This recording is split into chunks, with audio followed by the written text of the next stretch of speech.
Okay, this is a video for the most recent test that we have tomorrow. So this test is pretty much over centripetal acceleration, bunch of forces, Ferris wheel, kind of like the circus, Ferris wheel, barrel rides around a track, and yeah, so that's how to do that. And we're gonna do some practice problems, and also you can refer back to the past video because that one has a lot of good practice problems as well for the test. Okay, so for our first question, we are given a racetrack, right? This is what it looks like. And one side of the racetrack, there is, it's a circular embankment, right?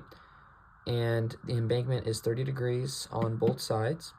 And pretty much we are trying to figure out what the acceleration you have to be so that when you, the fastest velocity you're going here, how much do you have to slow down or speed up to actually hit the maximum velocity you can start going around here. So how do we do this? Well, first we have to pretty much find the Vmax at this point right here. So how do we find that? Well, we set up, this is what it looks like, right? And this is the embankment. This is 30 degrees. Here's our car, right? And so we're trying to find the Vmax, so the force going up the ramp, force up, is equal to the force going down the ramp, force down ramp, plus frictional force, which is keeping it inside. So let's set this up. So this becomes mv squared over r cos theta, right? That is our force up ramp, equals force down ramp, which is mg sine theta, plus friction coefficient times our normal forces, which there's two, mg cos theta plus mv squared over r sine theta. So now we can plug in all the numbers for using the radius of 250 to find the Vmax at this distance. So by the way, there's no mass here, so we can automatically assume that the masses cancel out. So we get v squared, because that is our unknown, over 250, because that's the radius, cosine 30 equals 9.81 sine 30 plus 0.750 times 9.81 cos 30 plus v squared over 250 times sine 30. Pretty large setup, but you plug this into numeric solver and you get Vmax is equal to 75.8 meters per second. So we can just highlight that, circle it, whatever, box it. Now we can move on to our embankment with 50 degree, or with a radius of 50. How do you do this? Well, you pretty much just do the exact same setup, except the only thing different is your radius. The radius is 50. So all the 250s change to 50. So this goes to 50 and this goes to 50. And you come out with the Vmax at this point as 33.9 meters per second. So those are our two Vmaxes for 250 radius and 50 radius. Now, with these two, we can find the acceleration by using the acceleration and velocities by using Vf squared equals V naught squared plus 2as, right? All these equations and s equals and blah, blah, blah, blah. So how do what do we know? We don't have time. Time is not in this problem here, so we can't use any one that works with time, like Vf equals V naught plus at, because we have no time. So we have to use this one, Vf squared equals V naught squared plus 2as, because we have all of these. So what is our Vf? Well, our Vf, we're going here to here, right? So our Vf is going to be our Vmax at 50. So 33.9 squared equals our V initial. What is our V initial? Right here, 75.8 squared plus 2 times acceleration, which is what we're finding, and s, which is change in displacement. And what is displacement? Well, we're going here to here. So final minus initial. Initial, we can just say 0. Final is 361. And we can numeric solver that, and we get our A out to be negative 6.37 negative 6.37 meters per second squared. So that is how to do a problem like that with a racetrack. And we can think about this. This makes logical sense. If this means that the acceleration is negative, so that means it's slowing down so that it can reach its Vmax of 33.9, because the initial is 75.8, so this makes sense that you have to slow down. Okay, our next problem is a terminal velocity problem. So we are given that B is 92.5, VT equals 505 meters per second, and the V at 24 seconds is 466.2 meters per second. So what can we do to find the mass? Well, we can use one of the terminal velocity equations. So we can use the VF equals VT times 1 minus E to the power of negative T over squiggly, right? So we have all of these pretty much. So what is our VF, or just V, whatever? It's 466.2 equals VT given 505. Pretty much just plug and chug. 1 minus E time is 24 seconds, negative 24 over squiggly. Find numeric solver to get squiggly equal to 9.35. Now, we have squiggly. What does this mean? Well, we have to find the mass. So we know that squiggly equals M over B, right? And we have our B, and we have our squiggly. So 9.35 equals mass over 92.5. Algebra, multiply each side by 92.5, and our mass comes out to 856 kilograms. And that is how to do one of a terminal velocity problem. Okay, our next problem is a pendulum problem, conic pendulum.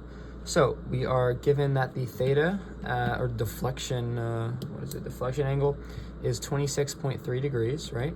And our length of this string or whatever is 0.645 meters. Our first question asks us to find the V. So how do we do this? Well, let's use the tan equation, which is tan theta equals V squared over RG.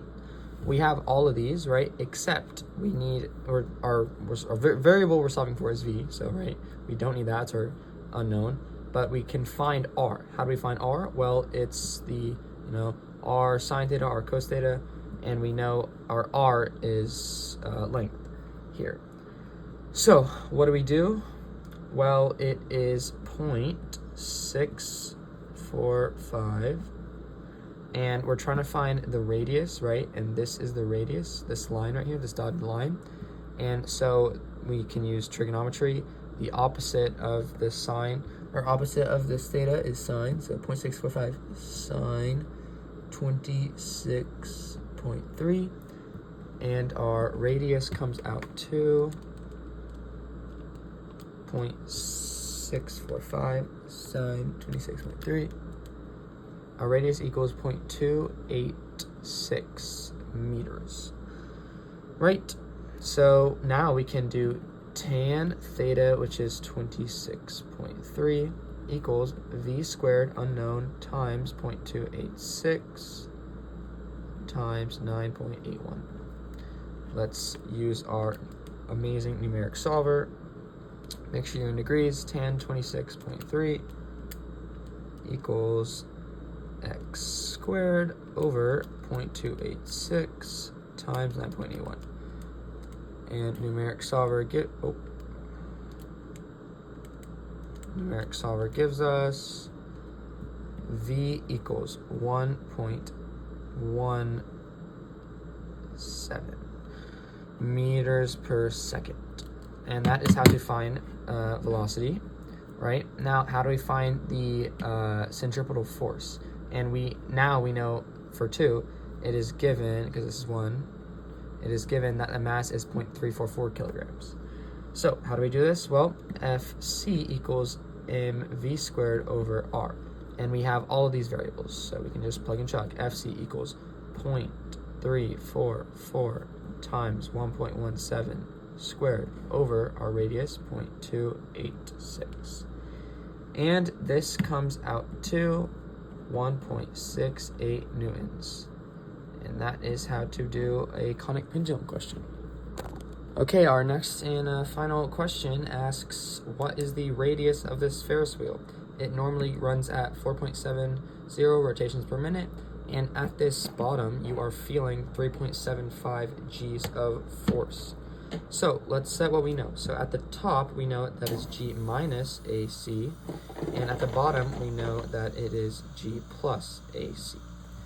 So what we know is that we are feeling 3.75 G's. So we can do 3.75 equals, it is our FC over G, right?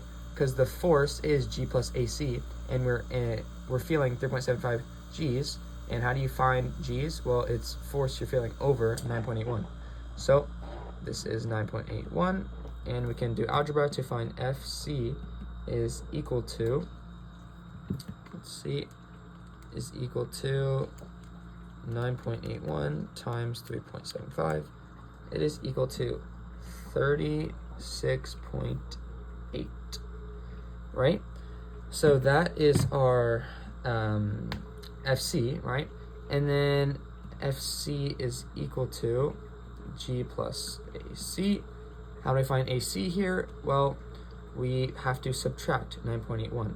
So 36.8 minus 9.81 is going to give us our AC. So AC equals 27.0. That's a 7. 27.0 meters per second squared, right? So that is our AC.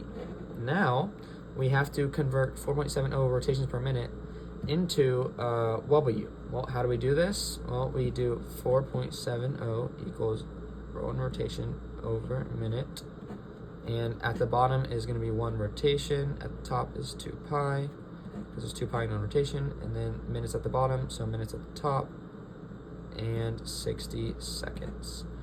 This comes out to 0.492. So our W equals 0.492, right, radians per second. And we know a formula for AC. Well, AC equals V squared over R, or W squared R. So we can equate these. 27.0 is equal to W squared, which is 0.492 squared, times what we're finding for, R.